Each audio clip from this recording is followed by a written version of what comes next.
Hello viewers, अस्सलाम वालेकुम। मैं हूं Ali and welcome to my channel sonic expert. आज 12 तारीख है और गोल्ड प्राइस से रिलेटेड एक और वीडियो लेकर आपकी खिदमत में हाजिर हूं।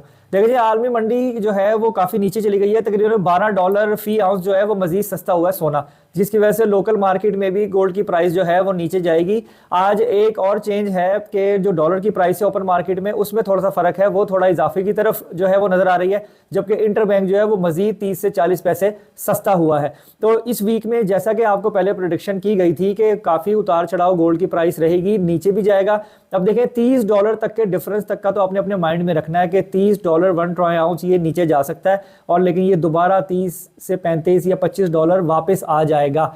तो इसकी पोजीशन क्या रहती है, ये किस तरीके से होता है, जब तक उसमें कोई स्टेबिलिटी ना हो कि कंफर्म पता हो कि जी कल रेट बढ़ जाएगा या परसों रेट सस्ता हो जाएगा, और ऐसा पॉसिबल भी नहीं है, तो कोई भी जो है वो इन्वेस्टमेंट प्रॉपर तरीके से नहीं कर सकता इस बेस पे कि जी अब मुझे प्रॉफिट हो जाएगा या मैं प्रॉफिट में बेच दूंगा। तो इसलिए ये वीक जो है, क्योंकि डाटों से भरपूर है, इसमें काफ़ी डाटाज जो है वो शेड्यूल्ड हैं, जैसे कि मैंने आपको पहली वीडियो में बताया था। तो उस चीज़ को सामने रखते हुए ये सिचुएशन कमी और ज्यादती की इस वीक में ज़्यादा देखने में आएगी। बाकी नेक्स्ट वीक में जो है वो थोड़ी सी स्टेबिलिटी जो है वो एक्सपेक्टेड है। लेकिन फिर भी जो लोग गोल्ड खरीदना चाहें या जो गोल्ड बेचना चाहें, वो अपनी जिम्मेदारी पर 2 से 4 लोगों से मशवरा करके जो है वो काम कर सकते हैं। वो सिर्फ मेरी बात के ऊपर जो है वो डिपेंड ना करें, क्योंकि मेरा मकसद आप लोगों को सिर्फ जो इन्वायरमेंट बना हुआ होता है और जो इन्फॉर्मेशन आ रही होती है, हाई जो इसमें डेजिग्नेटेड लोग हैं कि जिनको इन्फॉर्मेशन होती है गोल्ड की प्राइस से रिलेटेड, वो क्या बात कर रहे हैं, उसके अहवाल में जो है वो मैं आप लोगों की इन्फॉर्मेशन जो है वो बढ़ा देता हूँ।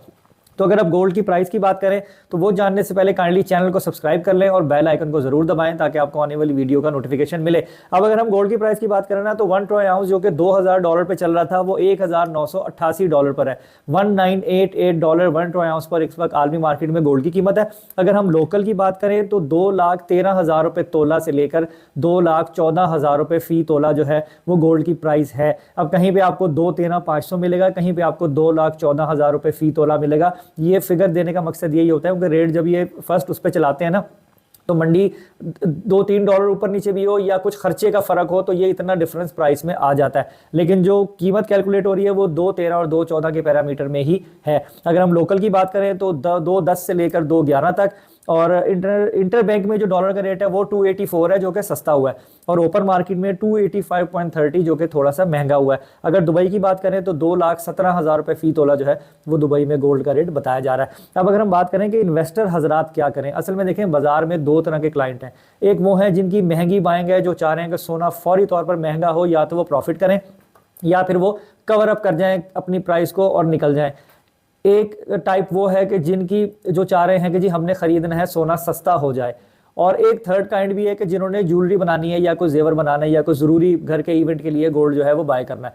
तो देखें, वो लोग जिन्होंने जेवर बनाना है उनके लिए ये बेस्ट टाइम है, वो बिल्कुल ज्वेलरी बनाएं। ये रेट बहुत अच्छा है आजकल जो शादियों का सीज़न और जो ऑन है उसके हवाले से, कि वो आराम से इसमें ख़रीदारी करें, इसमें कोई ऐसी दो राय नहीं है। अच्छा, अब वो लोग हैं जिनकी बाइंग महंगी है। देखें, अभी हाल अहवाल कुछ इस तरीके से ये है कि ओवरऑल जो सिनेरियो क्रिएट है ना, वो बहुत ज़्यादा महंगाई की तरफ इशारा नहीं कर रहा। हाँ, ये ज़रूर बताया गया कि जनवरी के एंड में या फरवरी में ये 2250 के ऊपर ये मंडी जा सकती है, लेकिन ये थोड़ा लंबा अरसा है ना, महीने 2 महीने का, तो तब तक आपको वेट करना पड़ेगा। तो वेट एंड वॉच वाली स्ट्रैटेजी देखनी पड़ेगी उन लोगों को जिनकी बाइंग 225-30 से ऊपर की है। अब वो लोग जो खरीदना चाहते हैं, देखें, आप लोगों का ख़रीदने का पर्पज़ यही होगा कि जी हम ये ख़रीदें और प्रॉफिट करें, या जो है वो हमें इसके अंदर अच्छा फ़ायदा हो, मकसद बात एक ही है। तो इस चीज़ को सामने रखते हुए जो रेट की पोजीशन है इस वक्त वो इस तरह से चल रही है कि आपको डेली बेसिस के ऊपर और डे में मल्टीपल टाइम जो है वो गोल्ड की प्राइस से इन टच रहना पड़ेगा। अगर शॉर्ट टर्म पे इस सिनेरियो में, इस वीक में या इससे अगले वीक में कोई अगर सोना खरीद बेच करना चाह रहा है तो उसको बहुत एक्टिवली काम करना पड़ेगा। तो यही कहने का मकसद मेरा यही है कि रेट की स्टेबिलिटी जब तक नहीं होती है ना, तो तब तक मेरे ख्याल में देखना चाहिए कि किस तरफ जो है वो बात जाती है, महंगाई की तरफ जाती है या सस्ता होने की तरफ जाती है। उसकी एक अहम रीज़न आपको बताऊं, देखिए, इलेक्शन जो है वो एक्सपेक्टेड है। उसके अलावा हर बंदे का मैनिफेस्टो यही होता है कि जी हम लोग जो है वो हर चीज़ सस्ती करेंगे, हम आटा चीनी दालें सस्ता करेंगे, पेट्रोल सस्ता करेंगे। ओवरऑल देखा जाए तो मुल्क की इकोनॉमी को बेहतर करेंगे, जिसमें सारी चीज़ें कवर अप होती हैं, जिसमें डॉलर भी आता है और यकीनन गोल्ड की प्राइस भी आएगी। तो उस चीज़ को सामने रखते हुए अगर देखा जाए तो इस डॉलर को इस रेट पर होल्ड करना ये भी एक मिरेकल से कम नहीं है, क्योंकि ये आलमी दुनिया कहती है कि पाकिस्तान में जो इस वक्त सारे इंटरनल इशूज़ हैं उनको देखते हुए डॉलर 300 या 300 से ऊपर ही होना चाहिए। तो ये बम क्या फटेगा, कमी की तरफ या ज्यादती की तरफ, तो इसलिए इसीलिए मैं कहता हूँ कि ये पाकिस्तान है या कुछ भी कभी भी हो सकता है, तो देख कर करें, अपनी जिम्मेदारी पर करें। मेरा मकसद सिर्फ आप लोगों की नॉलेज में इजाफा करना है, जो मार्केट का हाल अहवाल होता है उसके हिसाब से। तो उम्मीद करता हूँ कि आपको मेरी बात समझ आई होगी। इंशाल्लाह नेक्स्ट वीडियो में मुलाकात होगी। अपना बहुत ख्याल रखें, मुझे दुआ में याद रखिए। अल्लाह हाफिज़।